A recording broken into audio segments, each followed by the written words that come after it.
좌우로 앞뒤로 이렇게 한번 인사하겠습니다. 하나님이 당신의 아버지이십니다.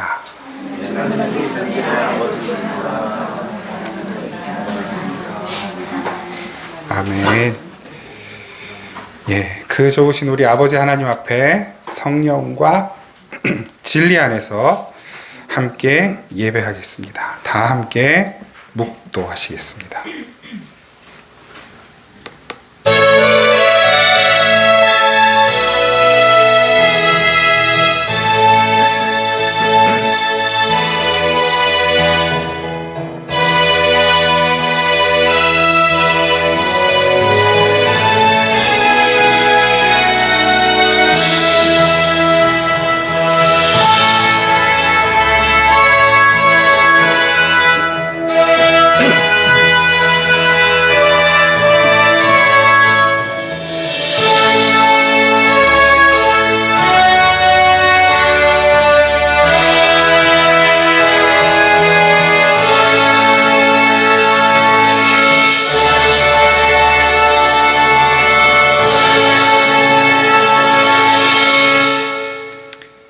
여호와의 이름을 찬양할지어다. 그의 이름이 홀로 높으시며 그의 영광이 땅과 하늘 위에 뛰어나심이로다. 그가 그의 백성의 뿔을 높이셨으니 그는 모든 성도 곧 그를 가까이 하는 백성 이스라엘 자손의 찬양 받으실 이시로다. 할렐루야. 아멘. 살아계신 하나님, 이 온 세계 우주의 역사를 시작하셨고 주관하고 계시며 완성시키실 하나님, 그 역사 한가운데 저희들의 삶을 부르셨고 하나님의 자녀 삼아 주셨고 그 완성된 그 자리를 소망하고 기대하는 믿음으로 이 땅을 살게 하셔서 감사드립니다.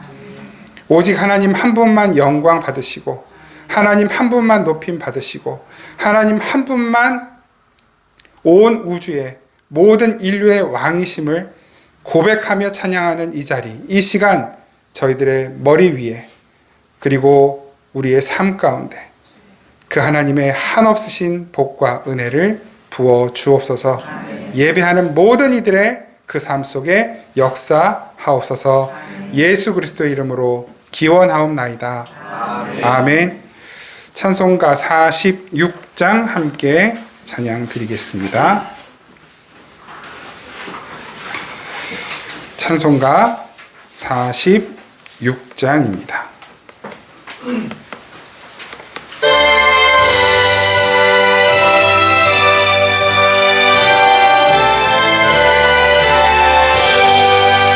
이날은 주님 정하신 참 기쁜 날일세. 온 천하 만민 주 앞에 다 찬송하여라.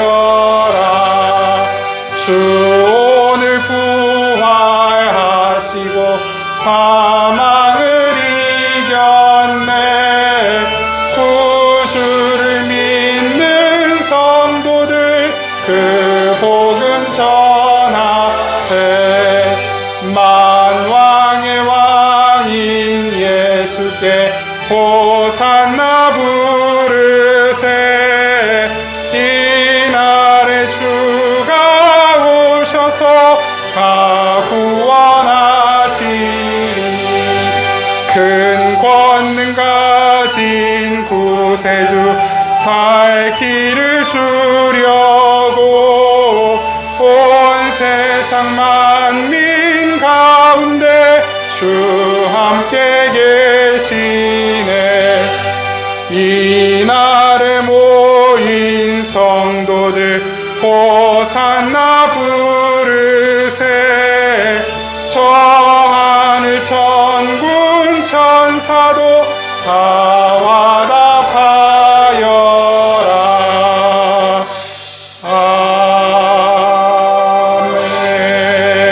아멘.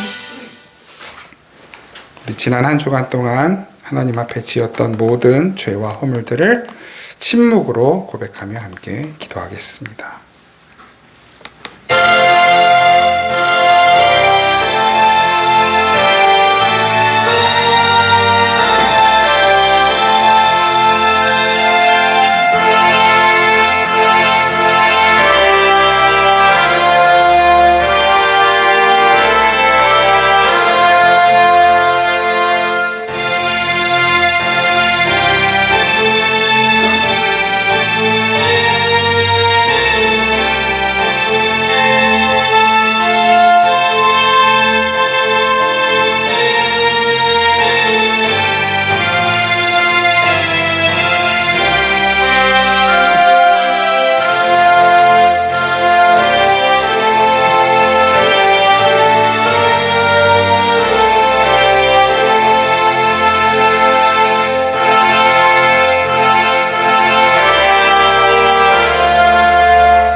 진실한 회개 자리에 있는 모든 이들의 죄를 용서하신 하나님은 말씀으로 이렇게 확증하십니다.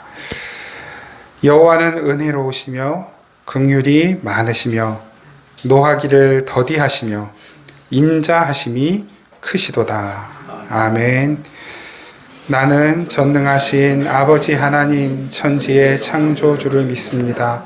나는 그의 유일하신 아들 우리 주 예수 그리스도를 믿습니다.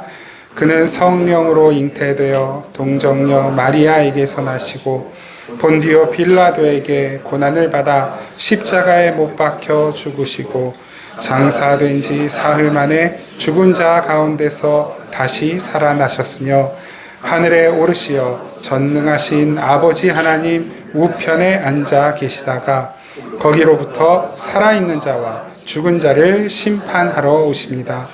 나는 성령을 믿으며 거룩한 공교회와 성도의 교제와 죄를 용서받는 것과 몸의 부활과 영생을 믿습니다. 아멘. 찬송가 488장 함께 찬양 드리겠습니다. 488장 함께 찬양 드립니다.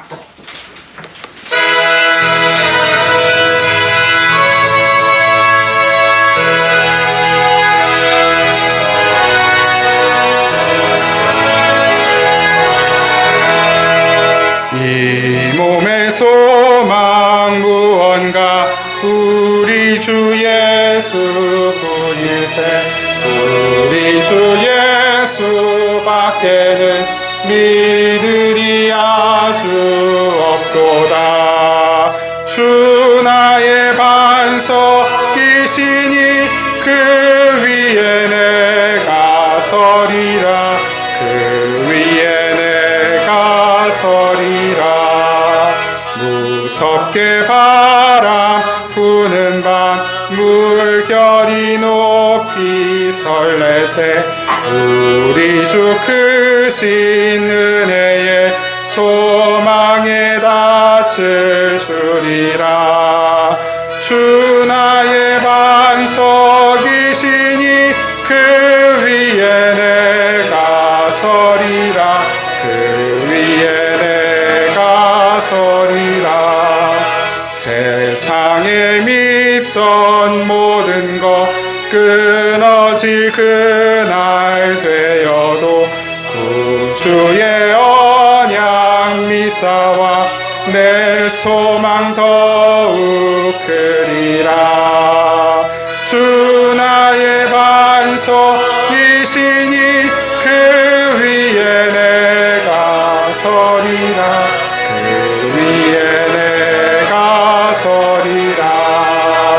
바라던 천국 올라가 하나님 앞에 배울 때 구주의 의를 힘입어 어여시 바로 서리라. 주 나의 반석이시니 그 위에 내가 서리라. 그 위에 내가 서리라.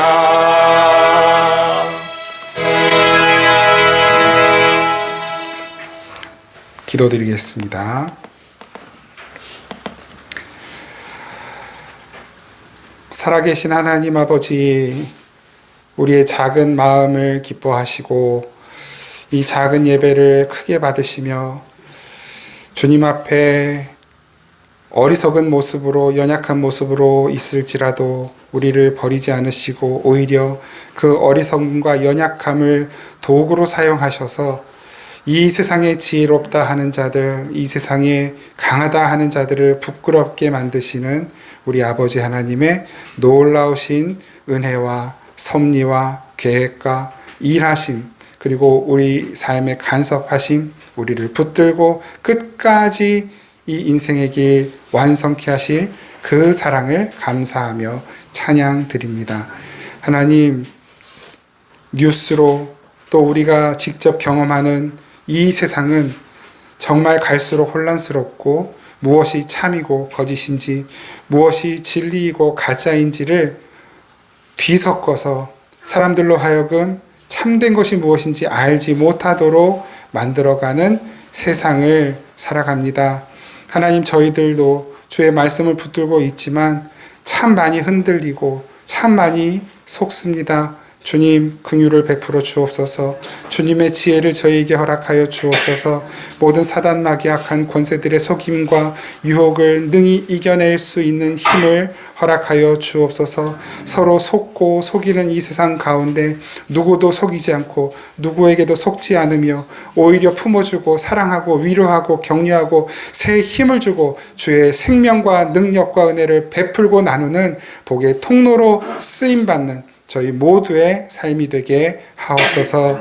저희 힘으로 할 수 없사오니 늘 성령 충만케 하여 주시고 그 말씀이 지혜가 되고 힘이 되어 주님, 우리의 지식이 되게 하시고 하나님을 아는 그 지식, 또 하나님을 경외하고 섬기는 그 마음과 믿음으로 이 험한 세상 능히 이겨내며 살아가는 우리 생명의 단비교회 모든 성도들, 우리의 모든 가족들 다 되게 하옵소서. 하나님, 특별히 우리의 자녀들을 축복하며 기도합니다. 우리 이나로부터 우리 하린이와 현우와 현수와 또 하원이와 성하, 하나님, 의주와 또 서정이 아직 이 젊은 때를 극복하고 이겨나가기에 많은 장애물이 있고 경험이 일천하고 또 알아가야 하는 것이 많은 이 세대, 주님, 저희의 생각과 저희의 힘으로 이겨낼 수 없고 극복할 수 없는 많은 일들, 주님께서 이 자녀들의 가는 길에 함께 계시고 함께 하시며 주님이 가르쳐 주시고 부모가 해줄 수 없는 그 많은 일들 주께서 아버지 우리의 자녀들에게 행하시고 이루어 주옵소서. 알아야 할 것을 배워가고 또 버려야 할 것을 기꺼이 버려낼 수 있는 믿음과 용기를 허락하여 주옵소서. 어려운 자들, 약한 자들 편에 서서 그들을 돕고 섬기며 자신의 살을 내어주어도 기뻐할 수 있는 믿음으로 예수 그리스도를 닮아가는 우리 자녀들 다 될 수 있도록 은혜 베풀어 주옵소서. 하나님, 이제 이번 주 목요일 성인으로 가는 그 길목에 가장 큰 시험을 만나는 우리 자녀들이 있습니다. 가은이를 축복합니다. 또 혜원이를 축복합니다. 조가은, 전혜원이 두 학생 우리가 함께 기도하며 수능을 응원합니다. 주님, 이들이 지금까지 공부하고 훈련하고 노력한 그 눈물, 그 수고가 헛되지 않게 하옵소서. 하나님, 이들이 공부한 것 그대로 정직하게 시험 보게 하시고 정직한 결과를 하나님께 영광이 되게 하옵소서. 시험 결과보다 더 중요한 것은 삶의 의미를 찾는 것일 텐데 이 과정을 통해 정말 진정한 삶의 의미를 찾아가고 하나님을 알고 경외하고 하나님을 신뢰하고 의지하는 참된 삶의 지식과 지혜를 배우는 귀한 계기가 될 수 있도록 이번 수학능력시험 이 시간을 주님이 사용하시고 이들에게 그 기회로 허락하여 주옵소서. 아버지 하나님, 우리 사랑하는 성도님들 모든 삶의 자리와 일터에서 하는 모든 일들이 주님께 영광 되기를 원합니다. 세상 방법으로, 편법으로, 또 거짓으로 아버지 점철되어 있는 많은 일들, 그 속에서 이 맡겨진 일들을 감당하기에 때로 한계에 부딪히기도 하고 고민이 될 때가 있는 것을 압니다. 주님, 그때마다 성령의 지혜로 그 모든 어려움들을 잘 넘어갈 수 있도록 도와주시고 우리 성도님들이 살아가는 삶의 자리에서 행하는 모든 일들이 다른 이들에게 본이 되고 또 하나님 기쁨이 되고 그리고 하나님을 경외하고 사랑하는 자들의 삶이 어떤 열매로 나타나는지를 직접 목격하게 되는, 그래서 예수 그리스도를 알게 되고 소개하게 되는 귀한 계기가 될 수 있도록 우리 성도님들의 삶의 터전과 자리와 일터를 복되게 하여 주옵소서. 아버지, 이 혼란스러운 이 세상, 이 세계, 전쟁과 분열과 다툼 속에 고통받는 연약한 자들, 그들 편에 계시는 주님, 이 전쟁들이 속히 끝나게 하옵소서. 다시는 억울한 죽음이 없도록 주님, 그 모든 전쟁의 현장에 역사하여 주시고 그 전쟁을 이끄는 자들의 마음을 주님께서 돌이키시고 그 모든 분열과 다툼과 미운 마음들을 걷어내 주옵소서. 세계 곳곳에 또 고통받는 많은 약한 자들, 배움의 기회를 얻지 못하는 이들, 또 필요한 것을 제때 구할 수 없는 가난한 이들, 그들 편에 계셔 주옵소서. 교회가 주님의 마음으로 그들을 섬기며 나누는 일에 게으르지 않도록 주님의 교회들을 일으켜 주옵소서. 교회가 이 온 세계 열방을 또 나라를, 민족을, 그리고 가정을, 그리고 이 땅의 교회들을 품고 기도할 때 하나님 그 기도에 응답하시고 역사하시고 주님의 선하신 뜻을 보여 주옵소서. 오늘도 주님께 귀한 예물 드리는 그 모든 손길들 주님을 경외하는 마음으로 드리는 줄 압니다. 하나님, 이것이 종자가 되고 씨앗이 되어 더 많은 열매를 거두리라 하는 마음으로 드리는 것이 아니요, 정말 주님 베푸신 그 많은 애 조금도 갚을 길 없지만 이것 하나님 주님이 나의 전부이시고 주님이 나의 주인이십니다를 고백하는 믿음으로 드리는 그 모든 예물 위에 복 주시고 그 드리는 손길이 능력 있고 힘 있고 따뜻한 손이 되게 하여 주시고 아버지, 그 손으로 하는 모든 일들이 복된 일들 되게 하여 주옵소서. 더불어 그 모든 삶이 부족함이 없도록 주님 필요한 때에 필요한 것을 공급하여 주신 은혜로 늘 함께 하옵소서. 오늘 말씀을 통해 주님 나라를 배우기 원합니다. 더욱 주님을 알기 원합니다. 하나님, 이 세상을 살아가는 지혜를 더 분명히 깨닫고 주님 기쁨으로, 감사함으로 또 새 힘을 얻어 나아가기를 원합니다. 성령님 역사하여 주옵소서. 감사드리고 우리를 사랑하시는 예수 그리스도의 이름으로 기도드립니다. 아멘. 우리 하나님 말씀 요한계시록 21장 1절에서 8절까지 말씀, 요한계시록 21장 1절에서 8절까지 말씀 한 목소리로 읽겠습니다. 시작. 또 내가 새 하늘과 새 땅을 보니 처음 하늘과 처음 땅이 없어졌고 바다도 다시 있지 않더라. 또 내가 보매 거룩한 성 새 예루살렘이 하나님께로부터 하늘에서 내려오니 그 준비한 것이 신부가 남편을 위하여 단장한 것 같더라. 내가 들으니 보좌에서 큰 음성이 나서 이르되 보라, 하나님의 장막이 사람들과 함께 있음에 하나님이 그들과 함께 계시리니 그들은 하나님의 백성이 되고 하나님은 친히 그들과 함께 계셔서 모든 눈물을 그 눈에서 닦아주시니 다시는 사망이 없고 애통하는 것이나 곡하는 것이나 아픈 것이 다시 있지 아니하리니 처음 것들이 다 지나갔음이러라. 보좌에 앉으신 이가 이르시되 보라, 내가 만물을 새롭게 하노라 하시고 또 이르시되 이 말을 신실하고 참되니 기록하라 하시고 또 내게 말씀하시되 이루었도다.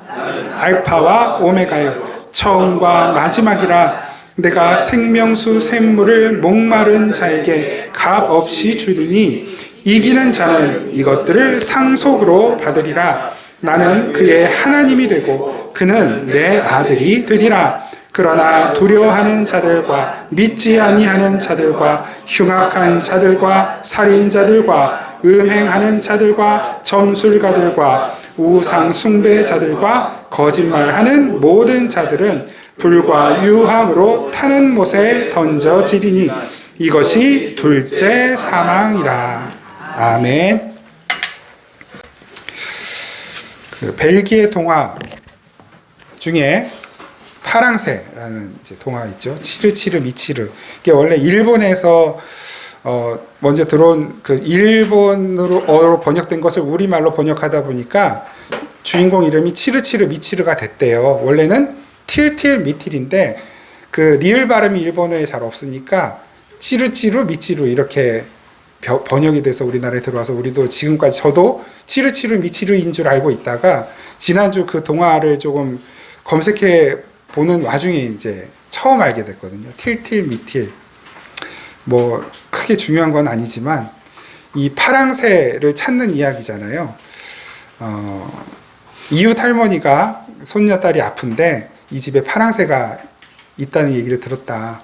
그 파랑새를 좀 우리 손녀딸이 낫는 동안만 좀 빌려다오. 그랬더니 우리 집엔 파랑새가 없어요.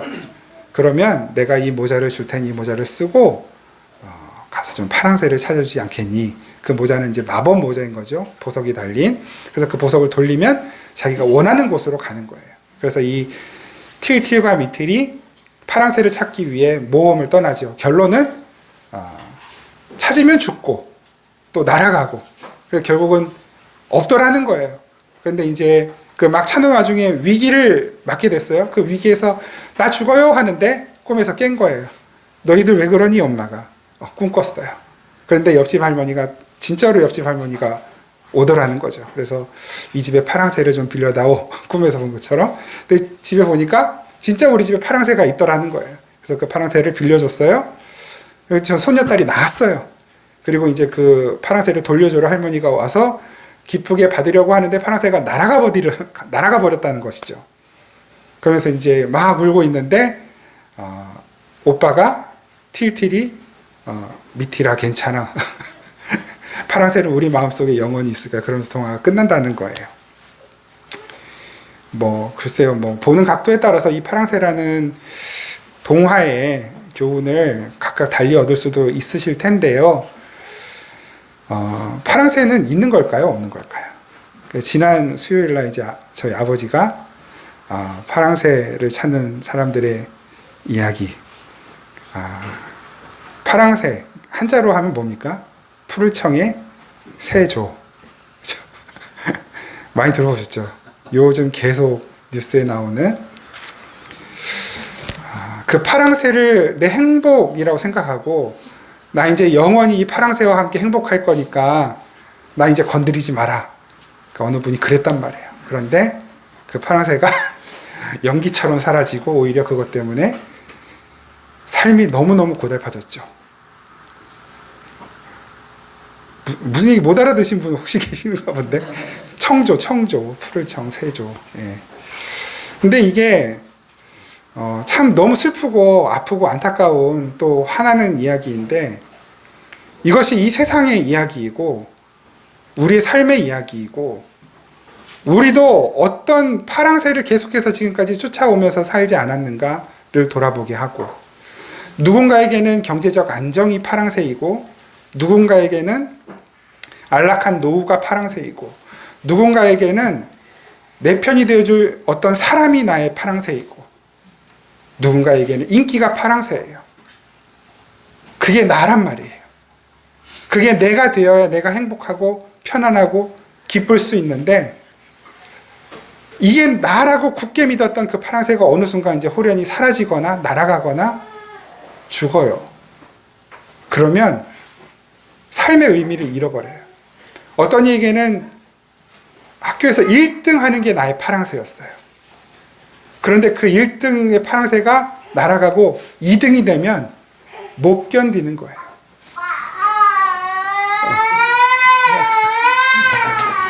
못 견뎌요. 아빠가 파랑새거든요. 네, 농담이고요. 괜찮은데 울어도 괜찮은데. 네. 아무튼 그 꼭 우리 저기 형준 형제님 알려주세요. 울어도 괜찮다고. 제가 그랬다고.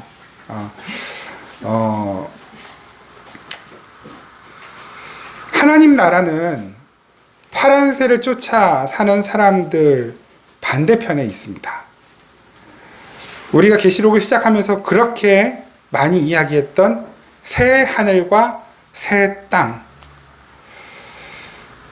그 새 하늘과 새 땅은 이 세상의 파랑새들을 쫓아서 살아가는 사람들의 것이 아닙니다. 그 파랑새를 쫓아가는 사람들을 성경은 뭐라 하냐면 옛 사람이라고 말을 하죠. 그런데 우리에게 행복을 주는 것은 이 세상에 있는 어떤 여러 파랑새들이 아니라 이 세상을 창조하시고 이 세상의 주인이신 하나님이시다라는 것. 그리고 그 하나님께서 나를 구원하시기 위하여 예수 그리스도를 허락하셨다는 것. 그 예수 그리스도를 믿음으로 붙들고 그 하나님 나라를 소망하는 자들, 그 사람들을 새 사람이라고 말하거든요. 그 하나님 나라는 새 하늘과 새 땅은 새 사람이 된 자들의 것입니다. 이사야서 65장 17절 말씀 우리 같이 한번 읽겠습니다. 시작. 보라, 내가 새 하늘과 새 땅을 창조하나니 이전 것은 기억되거나 마음에 생각나지 아니할 것이라. 아멘. 우리가 하나님 나라 가면 이 땅에서 그렇게 안달하고 조바심내하고 그렇게 조급해하던 그 세상의 많은 일들이 더 이상 기억나지 않아요. 나를 눈물 짓게 했던 일들, 나를 화나게 했던 일들, 사람들, 억울하게 했던 그 모든 상황들, 나의 결핍, 나의 허전함, 이 모든 것들이 기억나지 않는 곳. 왜냐하면 완전한 곳이기 때문에. 그 나라는 누구의 것인가? 고린도후서 5장 17절 말씀 같이 한번 읽겠습니다. 시작. 그런즉 누구든지 그리스도 안에 있으면 새로운 피조물이라. 이전 것은 지나갔으니 보라 새 것이 되었도다. 아멘. 우리는 이 해 아래에서의 삶을 살아갑니다. 분명히 전도서 1장 9절에서는 이렇게 말씀하셔요. 해 아래에는 새 것이 없나니. 해 아래에는 새 것이 없습니다. 역사가 계속 발전하고 진보하는 것 같아도 새 것이 아니에요. 이미 있었던 것들인 것이죠. 우리가 개혁신학, 개혁교회를 다닌다고 말을 하죠. 우리는 개혁신학을 추종하는 사람들이라고 그렇게 이야기를 합니다. 개혁신학이 뭡니까? 이것도 아주 자주 말씀드린 것 중에 하나인데요. 리폼.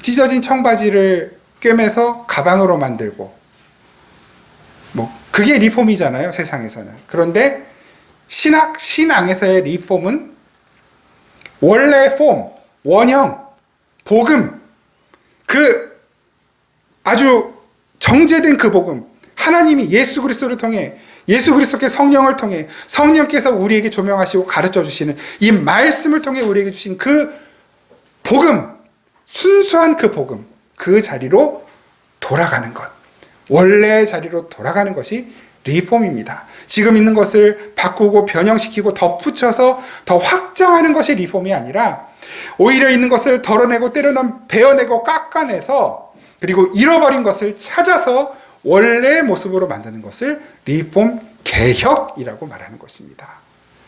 우리는 그 개혁 신앙을 가지고 개혁 신학으로 말씀하시고 가르쳐 주신 이 원래의 복음을 쫓아가고 있는 것이에요. 그 복음을 아는 자들, 그 복음을 믿는 자들, 곧 그 복음은 예수 그리스도로만 증명되고 예수 그리스도로만 확증되는 복음인 것이죠. 해 아래에는 새 것이 없어요. 옛 땅, 옛 하늘, 옛 사람, 옛 성품. 이것은 다 잠시적이고 가변적이고 모두 다 죄와 결탁이 되어 있습니다. 그러나 그리스도 안에서 새 사람이 된 자들, 새 하늘, 새 땅, 새 성품을 갖고 살게 됩니다. 이것은 죄와 결별한 것이고 변하지 않는 것이고 영원한 것입니다. 왜 그럴까요? 예수 그리스도가 영원한 분이시기 때문에, 예수 그리스도가 죄가 없으신 분이기 때문에, 예수 그리스도만이 완전한 참된 진리이시기 때문에 그렇습니다. 오늘은 그동안 우리가 계시록 나누었던 이 말씀들을 한번 정리하여서 이 복음이 우리에게 뭘 말씀하시는지를 한번 간단하게 요약해서 말씀을 드리려고 합니다. 내가 믿고 있는, 내가 알고 있는 복음이 무엇인지를 오늘 이 말씀들을 통해 다시 한번 확인하시기를 바랍니다. 왜 이 말씀을 지금 이 시점에 드리냐면 우리가 그렇게 이야기했던 새 하늘과 새 땅이 드디어 비로소 오늘 완성되고 있고, 그리고 나는 너희의 하나님이 되고 너희는 내 백성이 될 것이다 라고 하는 하나님의 언약이 성취되는 부분에 와 있기 때문에 그래요. 하나님께서 언제 이 약속을 하셨나요? 너희는 내 백성이 되고 나는 너희 하나님이 될 것이다. 성경으로 치면 어디에서 이 약속을 하셨습니까? 창세기에서 하신 약속이잖아요. 그 창세기에서 하신 약속이 지금 오늘 계시록 21장 한번 보세요.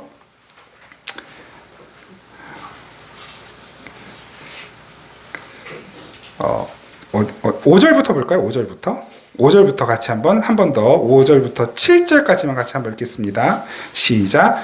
보좌에 앉으신 이가 이르시되 보라 내가 만물을 새롭게 하노라 하시고 또 이르시되 이 말은 신실하고 참되니 기록하라 하시고 또 내게 말씀하시되 이루었도다. 나는 알파와 오메가요 처음과 마지막이라. 내가 생명수 샘물을 목마른 자에게 값없이 주리니 이기는 자는 이것들을 상속으로 받으리라. 나는 그의 하나님이 되고 그는 내 아들이 되리라. 아멘. 이 말씀이 성취되는 부분이 바로, 이 약속이 성취되는 부분이 바로 지금 이 부분, 계시록 마지막 결론에 도달하고 있는 것입니다. 그러니까 성경이 우리에게 주어진 이유, 그리고 이 역사가 존재하는 이유, 하나님께서 천지를 창조하신 이유와 목적이 바로 오늘 이 본문 속에 들어가 있는 거예요. 우리는 하나님의 백성이 되고 하나님은 우리의 하나님이 되시는 것. 바로 이 결론을 이끌어내시려고 하나님은 천지를 창조하신 것이에요. 창세기 1장 1절 말씀 같이 읽겠습니다. 창세기 1장 1절 시작. 태초에 하나님이 천지를 창조하시니라. 땅이 혼돈하고 공허하며 흑암이 깊음 위에 있고 하나님의 영은 수면 위에 운행하시니라. 아멘. 창세기 1장 1절과 2절을 읽었는데요. 하나님께서 왜 천지를 창조하셨을까? 하나님 홀로 완전하시고 완벽하신 하나님이시기 때문에 외로움이나 쓸쓸함을 느끼실 이유가 없는데 왜 그 하나님이 천지를 창조하셨을까? 바로 이 결론에 도달하게 하시려고 오늘 그 결론을 찾아가는 과정을 잠시 설명을 드리도록 하겠습니다. 하나님은 혼돈과 공허와 흑암뿐인 곳에 우주와 자연과 인간을 창조하셨어요. 그리고 에덴이라고 하는 곳을 만드셨죠. 인간을 그곳에 두셨습니다. 그 에덴은 어떤 곳입니까? 그냥 우리가 생각하는 어떤 이상향 파라다이스가 아니라 하나님과 인간이 아무런 거리낌 없이 함께 있을 때 얼마나 행복할 수 있는지를 보여주는 곳. 죄가 없는 곳이에요. 그곳을 에덴으로 보여주시는 것이죠. 인간은 하나님께 전적으로 의존하고 순종할 수 있었어요. 그렇게 살면 영원히 복된 삶을 사는 거예요. 그런데 그곳에 무엇이 들어옵니까? 죄가 들어와요. 죄. 그 죄의 정체는 하나님의 자리를 인간이 뺏는 것이죠. 하나님만이 왕이시고 통치자이셔야 하는데 인간이 하나님을 그 자리에서 끌어내리고 내가 그 자리에 서는 거예요. 내가 하나님이 되고 내가 통치자가 되고 내가 내 스스로의 주인이 되는 것. 사단이 선악과를 먹으면 네가 하나님처럼 될 것이다 라고 꼬드긴 것이 바로 그 지점인 것이죠. 내가 내 힘으로 살아보겠다. 내 힘으로 인생을 완성해 보겠다. 바로 그것이 성경이 정의하는 죄인 것입니다. 여러분 많이 들으셨어요. 헬라어로 죄를 뭐라 합니까? 하마르티아. 그 하마르티아가 뭐예요? 관역에서 빗나간다 그렇게 말을 하는 거잖아요. 근데 그건 소극적인 의미이고 그 하마르티아의 그 근본적인 본질적인 의미, 성경이 말씀하시는 하마르티아의 의미는 내 관역이 아니라 남의 관역에 쏘는 거예요. 하나님이라는 관역에 갖다 맞춰야 되는데 나라는 관역에다가 열심히 갖다 쏘는 거예요.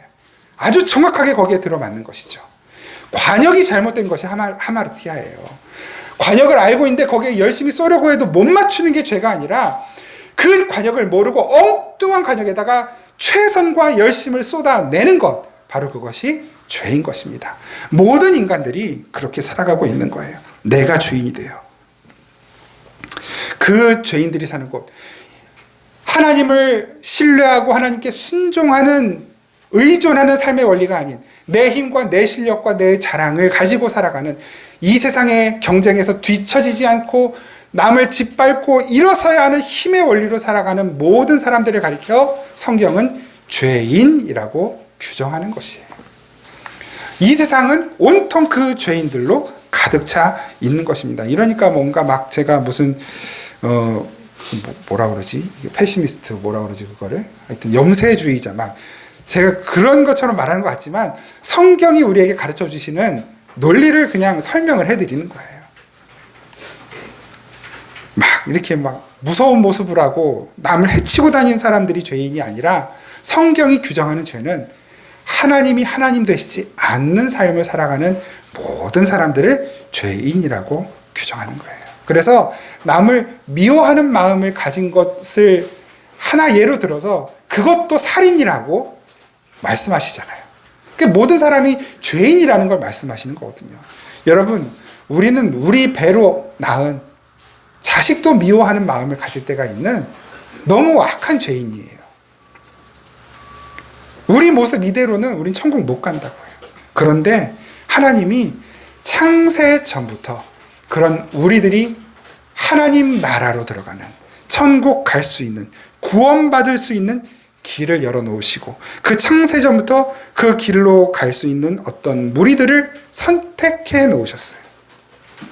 그리고 그들에게 은혜를 베푸셔서 그렇게 죄로 인해 타락해버린 옛 하늘, 옛 땅, 옛 사람에서 건져내셔서 새 하늘, 새 땅에 집어넣어 새 사람, 새 피조물이 되게 하시고 하나님의 자녀로 만들어내는 일을 하신 것입니다. 그것을 보여주는 것을 구속사라고 그래요. 이 역사 속에 그 구속사가 들어있는 거예요. 그 구속사를 모르는 세상은 세계사, 한국사를 배우면서 역사의 흐름을 보지만 하나님을 알고 하나님을 믿는 이 역사의 주인이 하나님이시라는 것을 아는 사람들은 그 세계 역사, 한국사 이런 것들을 배우면서 그 구속사가 어떻게 진행되는지를 캐치해내는 것입니다.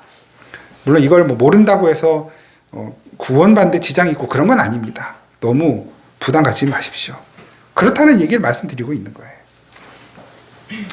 바로 그 하나님이 자기 백성을 구원해내시는 이야기가 적혀있는 책이 바로 성경인 것이에요.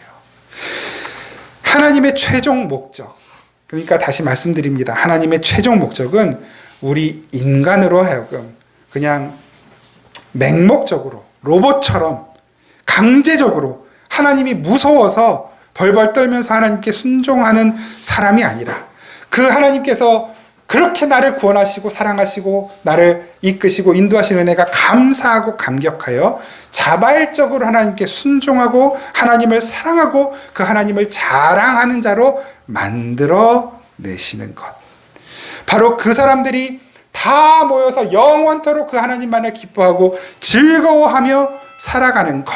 그 세상을 만드시는 것. 바로 그것이 하나님의 목적인 것입니다. 그리고 그것이 이 우주가 존재하는 목적이고 역사가 존재하는 목적인 것이에요.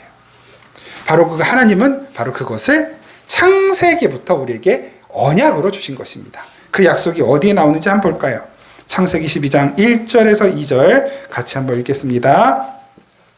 창세기 12장 1절 2절 시작.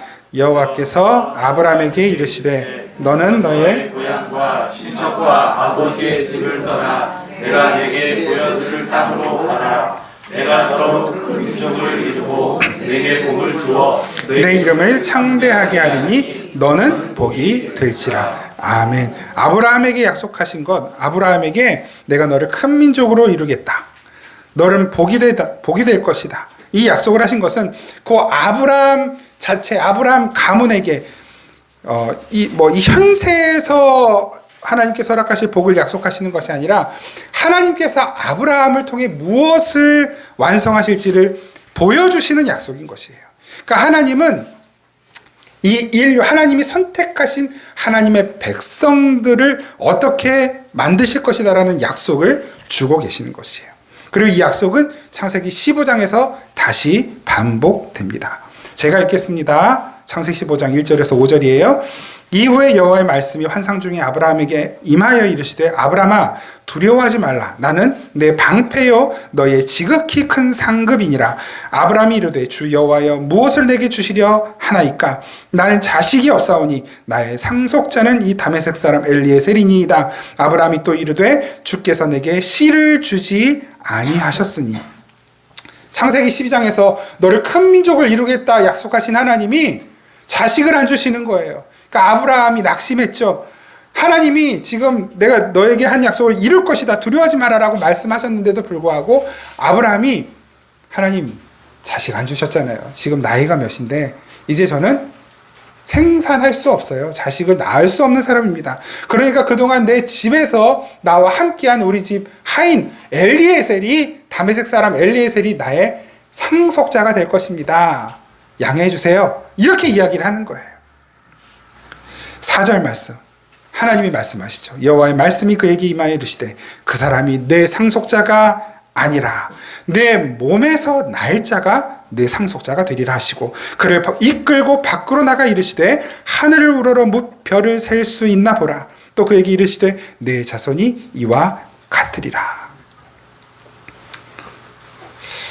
죄송합니다. 좀 이렇게 저속한 표현처럼 들릴지 몰라서 조심스럽긴 한데 성경에 있는 표현이니까 씨라는 표현이 나왔잖아요. 그러니까 아브라함 씨가 말랐어요. 그런데 하나님은 내 몸에서 날 씨가 너의 상속자가 될 것이다 라고 말씀을 하시는 거예요. 그리고 그 씨가 하늘의 별처럼 많게 될 것이다 라고 말씀하셔요.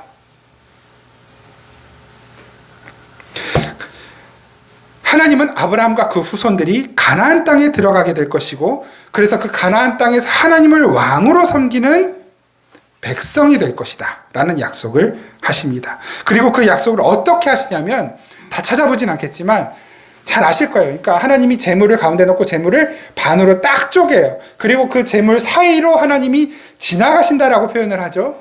그게 뭡니까? 재물이 쪼개지는 것. 그러니까 그 약속은 어떻게 이루어지냐면 하나님이 자신을 쪼개는 과정을 통해서 하나님이 그 약속을 이루실 것이라는 말씀을 하고 계시는 거예요. 그러면서 또 뭘 말씀하시냐면 그 아브라함의 후손들이 애굽에서 400년 동안 종살이 할 것도 다 말씀을 하셨어요. 그리고 실제로 그 애굽 땅에서 400년 동안 종살이 해요. 그런데 그 사이에 무슨 일이 일어납니까? 먼저 그 아브라함, 이삭, 야곱, 요셉, 그 요셉 때에 애굽으로 들어가잖아요. 아브라함의 씨지요, 말하자면. 그 씨가 애굽으로 들어가요. 몇 명 들어갑니까? 70명 들어가요. 그런데 그 400년을 지나는 동안 어마어마한 수로 불어나요. 바닷가의 모래와 같이, 하늘의 별과 같이 많은 백성이 되어 그때에 하나님께서 이스라엘 백성을 괜찮아요. 안 가셔도 돼요. 있어도 되는데. 예. 하나님의 백성을 그렇게 만들어 놓고 모세를 통해서 애굽 땅에서 이제 끄집어 내시는 거예요. 그리고 가나안 땅으로 이끌어 내시는 것이죠. 창세기 17장 2절에서 8절 제가 한번 읽겠습니다. 내가 내 언약을 나와 너 사이에 두어 너를 크게 번성하게 하리라 하시니 아브라함이 엎드렸더니 하나님이 또 그에게 말씀하여 이르시되 보라 내 언약이 너와 함께 있으니 너는 여러 민족의 아버지가 될지라 이제 후로는 내 이름을 아브라함이라 하지 아니하고 아브라함이라 하리니 이는 내가 너를 여러 민족의 아버지가 되게 함이니라 내가 너로 심히 번성하게 하리니 내가 내게서 민족들이 나게 하며 왕들이 내게로부터 나오리라 내가 내 언약을 나와 너 및 내 대대 후손 사이에 세워서 영원한 언약을 삼고 너와 내 후손의 하나님이 되리라. 너와 내 후손의 하나님이 되리라. 내가 너와 내 후손에게 네가 거류하는 이 땅 곧 가나안 온 땅을 주어 영원한 기업이 되게 하고 나는 그들의 하나님이 되리라.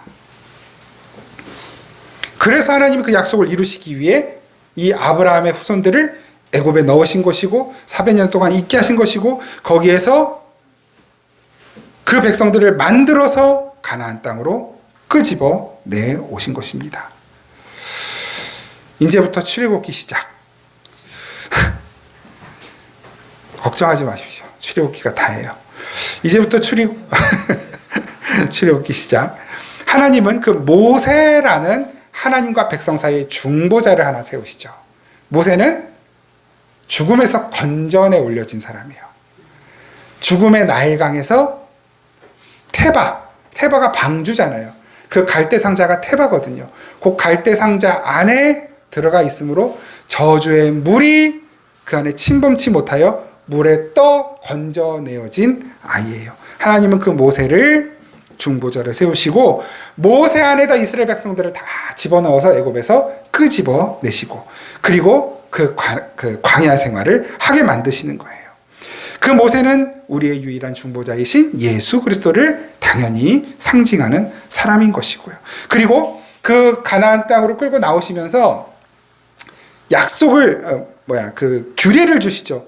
내 백성들은 이러한 규례를 지켜야 한다. 이 규례들을 다 지켜내면 내 백성이 될 것이다. 똑같은 언약을 하시는데 거기에 이 규례를 지키면이라고 하는 조건이 하나 들어가는 거예요. 출애굽기 19장 3절에서 6절 말씀 같이 한번 읽으시죠. 출애굽기 19장 3절에서 6절 시작. 모세가 하나님 앞에 올라가니 여호와께서 산에서 그를 불러 말씀하시되 너는 이같이 야곱의 집에 말하고 이스라엘 자손들에게 말하라. 내가 애굽 사람에게 어떻게 행하였음과 내가 어떻게 독수리 날개로 너희를 업어내고 있음을 너희가 보았느니라. 세계가 다 내게 속하였나니 너희가 내 말을 잘 듣고 내 언약을 지키면 너희는 모든 민족 중에서 내 소유가 되겠고 너희가 내게 대하여 제사장 나라가 되며 거룩한 백성이 되리라. 너는 이 말을 이스라엘 자손에게 전할지니라.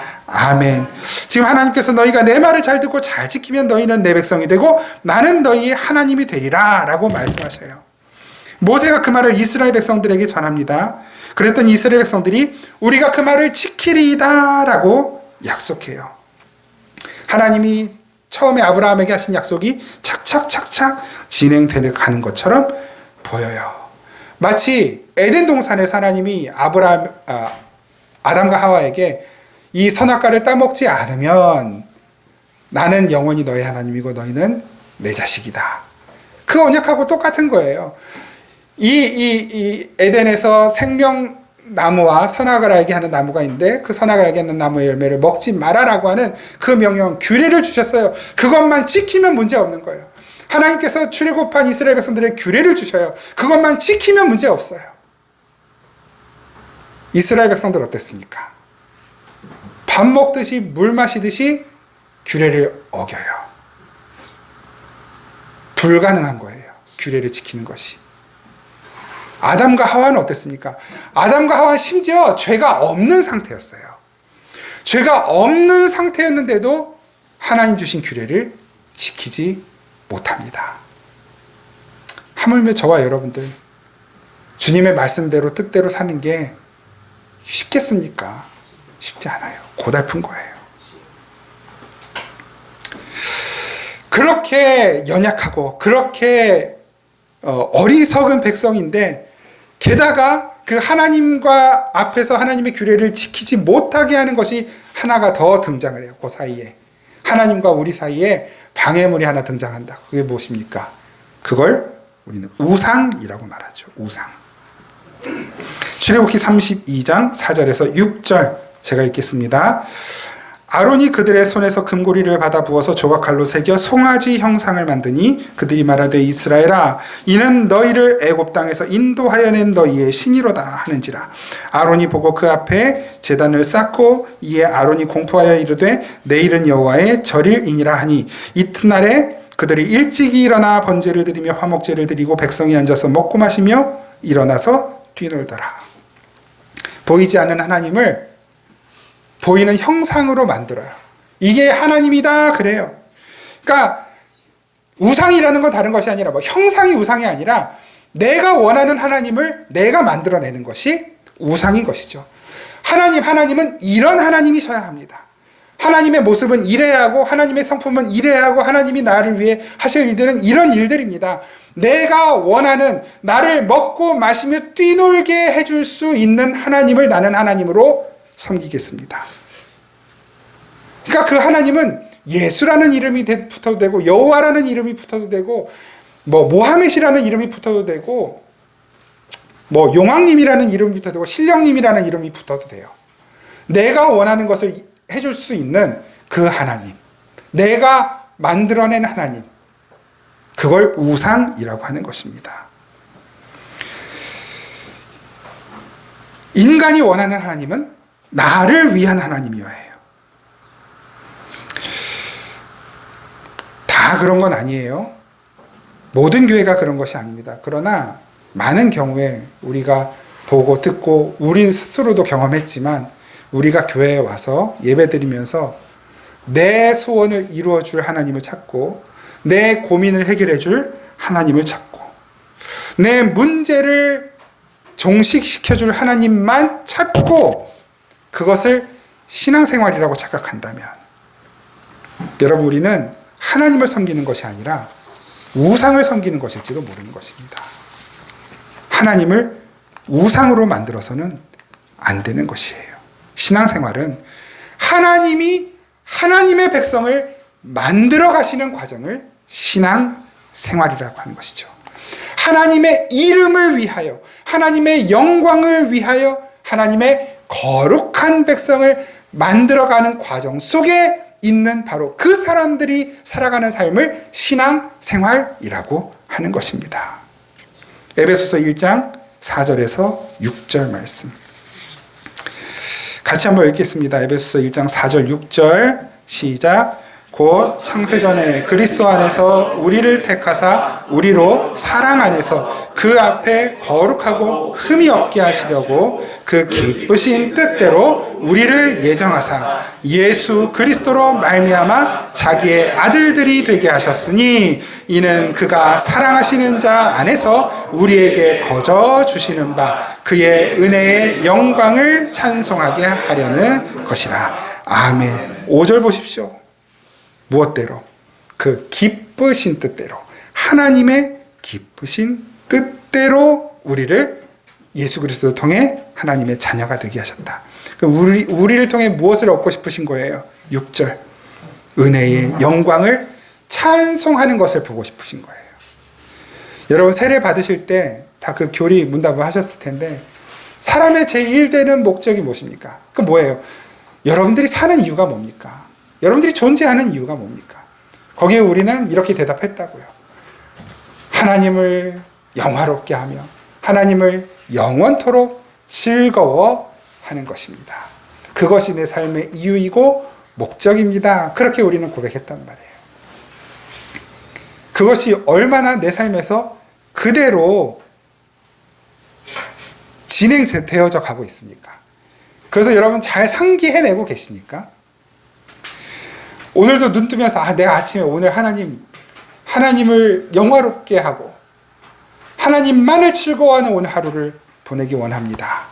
라는 것이 저와 여러분들의 첫 번째 기도의 제목이 되어 있습니까? 쉽지 않죠. 하나님은 저와 여러분들의 이름을 이 땅에서 높이시려고 일하고 계신 분이 아니에요. 성경에 우리 믿음의 선배들이 이렇게 고백을 합니다. 하나님이 지금 뭐 하고 계시느냐?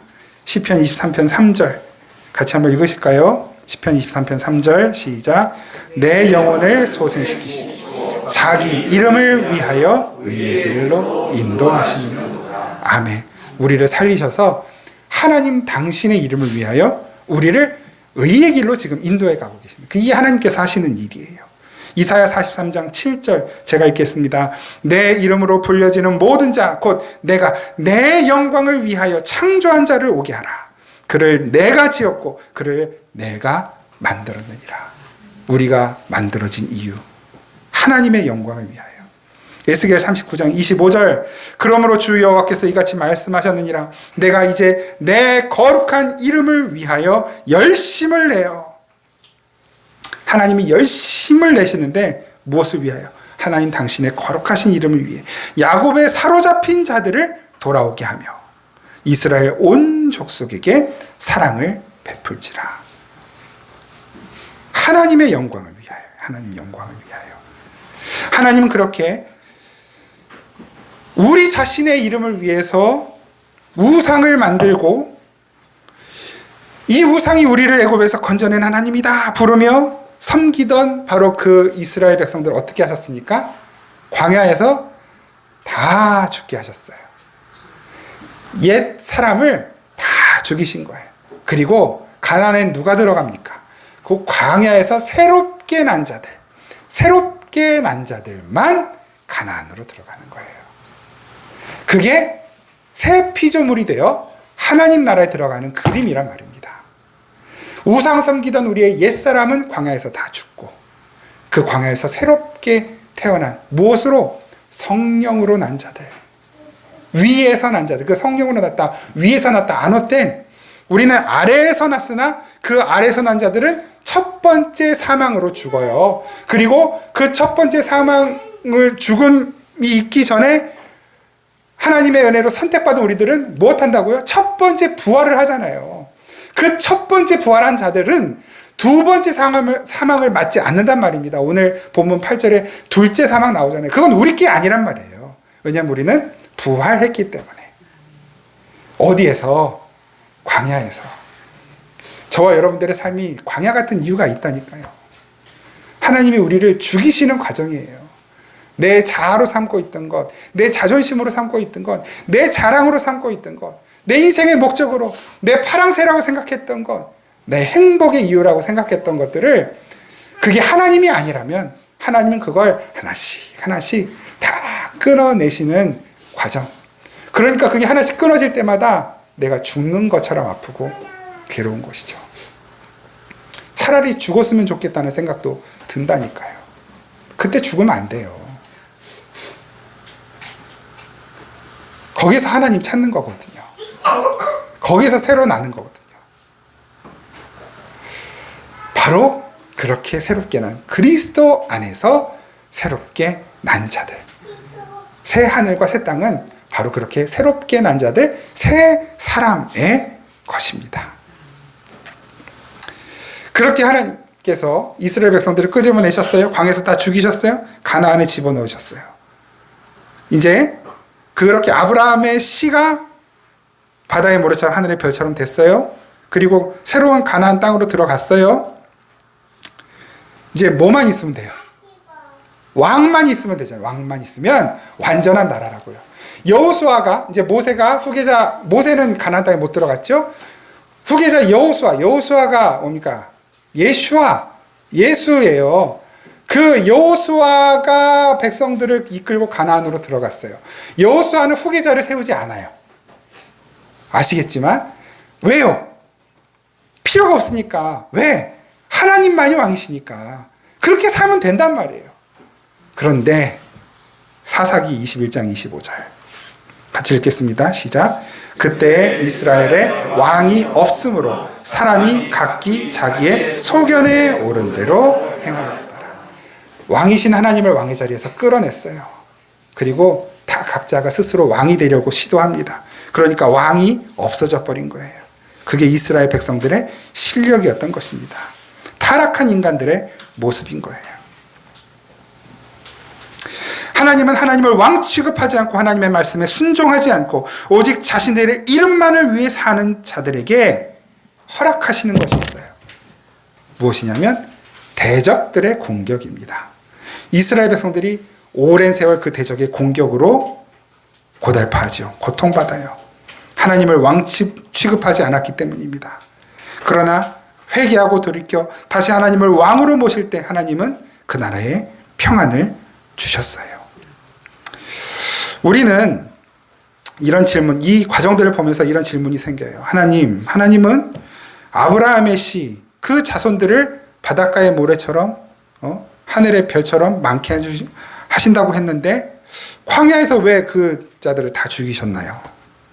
하나님의 백성 이스라엘 왜 그렇게 오랫동안 블레셋이며 바벨론이며 아수르에 그렇게 다 망하게 만드시나요? 손도 못 쓰고 속수무책으로 그렇게 멸망하게 만드십니까? 그 하나님이 하나님의 언약을 스스로 깨시는 거 아닙니까? 라는 질문이 생길 수 있단 말입니다. 네, 여러분, 이 질문, 풀릴 것 같지 않은 이 질문에 대한 대답만 우리가 찾아보고 오늘 말씀을 마치려고 합니다. 결론부터 말씀드리면 하나님은 우리 실력을 알고 계셨어요. 우리가 언제든지 얼마든지 하나님을 왕의 자리에서 언제라도 끌어내릴 수 있는 그런 어리석은 자들이라는 것을 하나님은 아셨단 말이에요. 그럼 어떻게 하나님께서는 그 아브라함에게 약속하신 네 자손이 하늘의 별처럼 바다의 모래처럼 많게 하겠다라고 하신 그 약속을 어떻게 지켜내고 계시는가? 우리의 성경은 구약만 있는 게 아니죠. 신약까지 있단 말이에요. 그 약속을 어떻게 지키시는지 우리 바울의 이야기를 한번 들어봅시다. 갈라디아 3장 15절에서 16절. 갈라디아서 3장 15절에서 16절. 같이 한번 읽겠습니다. 시작. 형제들아, 내가 사람의 예대로 말하노니 사람의 언약이라도 정한 후에는 아무도 폐하거나 더하거나 하지 못하느니라. 이 약속들은 아브라함과 그 자손에게 말씀하신 것인데 여럿을 가리켜 그 자손들이라 하지 아니하시고 오직 한 사람을 가리켜 내 자손이라 하셨으니 곧 그리스도라. 아멘. 무슨 말인지 이해가 되십니까? 사람도 약속을 지킨다. 하물며 하나님이 그 약속을 어기시겠느냐. 하나님이 아브라함에게 내 자손을 별같이 모래와 같이 많게 하겠다라고 말씀하신 그 자손은 여러 민족을 말한 것이 아니라 한 사람 말한 것이다. 한 사람. 그가 곧 그리스도다. 이 소름 끼치지 않으세요? 닭살이 돋지 않나요? 이 말씀을 보면 너무 소름 끼쳐요. 하나님께서 약속하신 그 약속은 단순히 죄 많은 인간들에게만 하신 약속이 아니라 그 약속을 어떻게 이루실지를 미리 계획하시고 하신 약속이란 말이에요. 그런데 그 약속은 어떻게 이루시는가? 죄 많은 인간, 실력 없는 인간을 통해 이루시는 것이 아니라 완전한 한 분, 예수 그리스도 통해 이루신다는 약속을 하고 계시는 거예요. 그 자손은 수많은 아프리카, 아메리카, 아시아 사람들이 자손이 아니라 예수 그리스도만 자손이라고 말씀하시는 거예요. 예수 그리스도만. 왜요? 왜?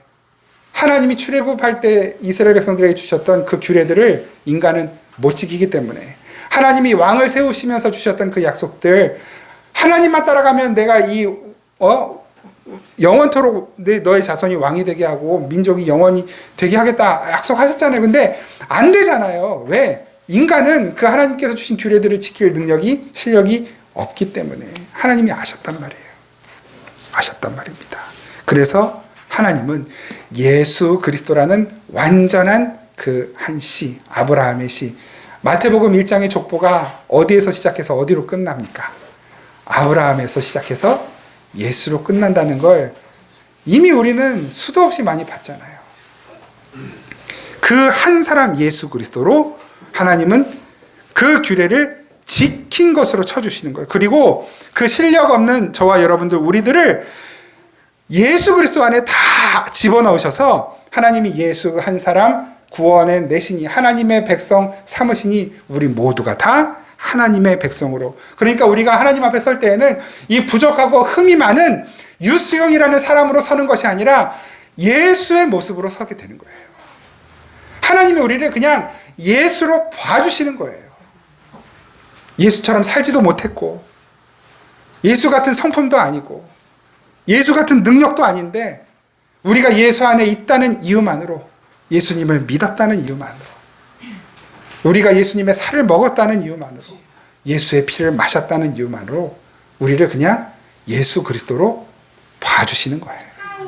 그래서 우리가 천국 들어가는 것이고, 그래서 우리가 하나님의 자녀가 되는 것입니다. 바로 이 과정을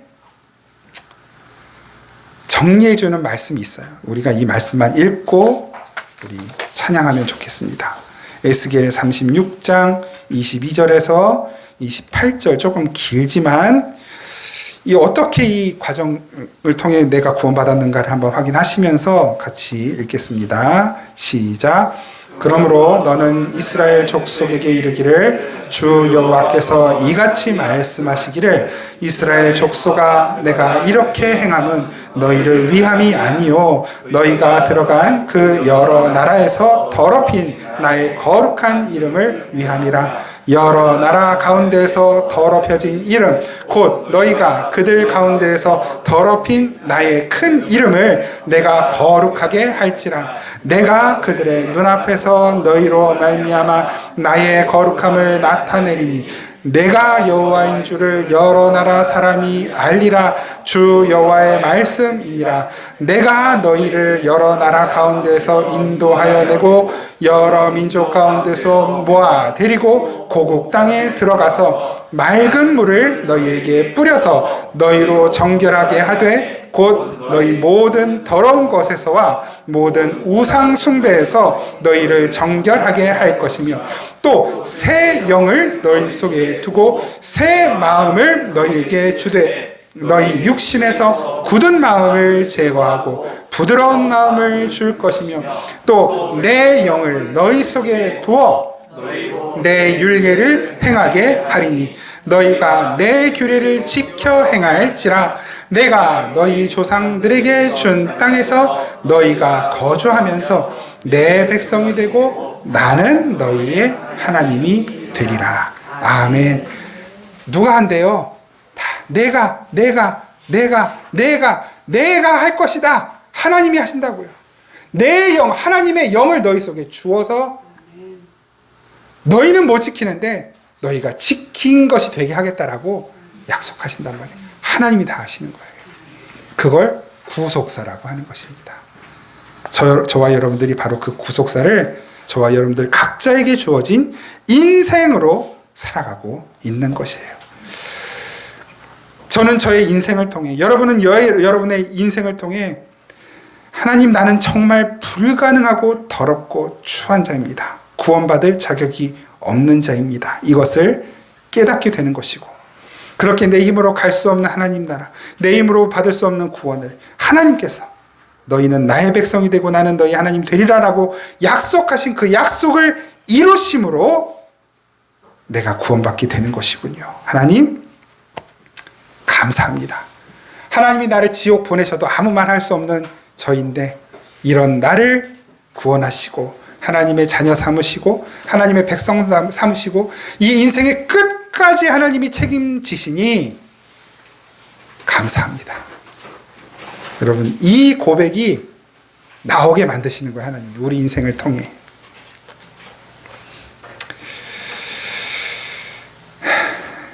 저와 여러분들이 구원받은 후에 이 세상 역사 속에서 그렇게 내 아주 몸 구석구석 세포 하나까지 젖어 있던 더러운 나의 옛사람을 복음이 다 들추어내십니다.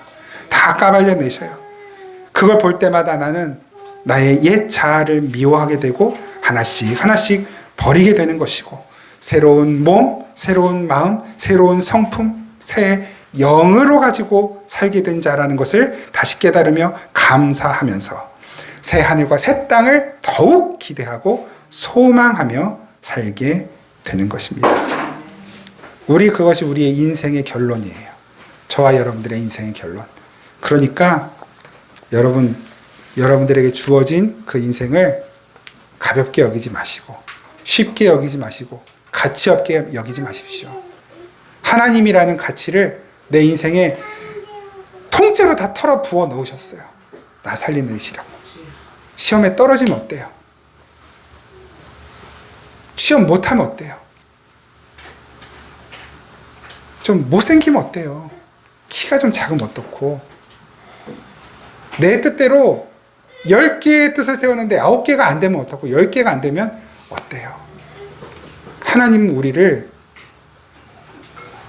절대로 포기 안 하신단 말입니다.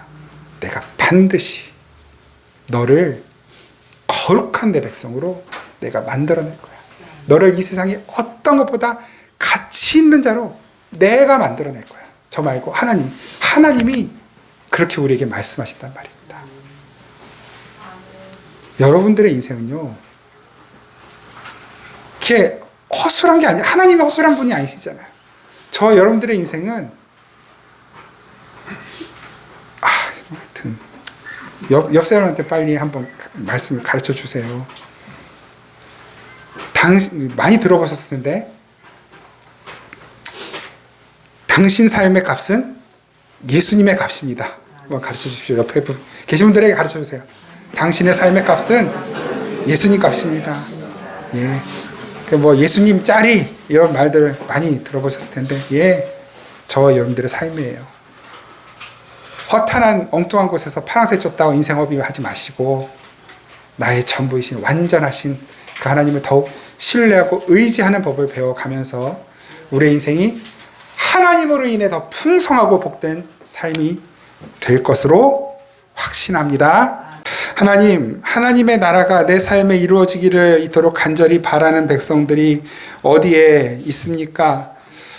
하나님이 이 역사의 주관자이시고 온 우주의 왕이심을 알고 믿고 고백하는 이들이 또 어디에 있습니까? 이 세상의 소망을 두지 않고 하나님 나라의 소망을 두는 새 하늘과 새 땅이 이미 완성되어 있고 그 나라가 나의 것임을 고백하며 새 사람으로 새 피조물로 주님 뜻에 합당하게 살려고 몸부림치는 이들이 하나님 또 어디에 있습니까? 하나님께서 기적을 베푸신다면 하나님 어디에 기적을 베푸시렵니까? 하나님의 은혜와 하나님의 놀라운 신비를 선물하신다면 그것을 누구에게 하나님 선물하시렵니까?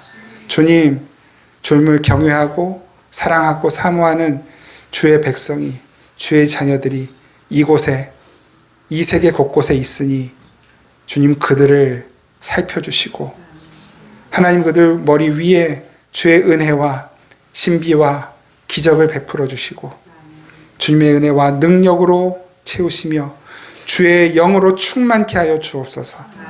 이 세상의 가치를 따라 살지 않고 주님을 경외하고 신뢰하는 순종과 희생과 섬김을 가치로 삼아 살게 하옵소서.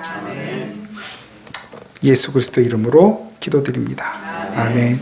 우리 주 예수 그리스도의 은혜와 우리 아버지 하나님의 놀랍고 신실하신 영원하신 사랑과 성령의 교통하시고 함께 하신 은혜, 그로써 세상의 원리를 따르지 않고 하나님 나라의 원리를 따라 살기를 사모하는 그 믿음으로 살아가게 되는 그 마음을 가지고 이 세상으로 다시 한번 나아가는 이 모든 백성들에게 그 은혜를 베풀어 주시기를 간절히 축원하옵나이다. 아멘.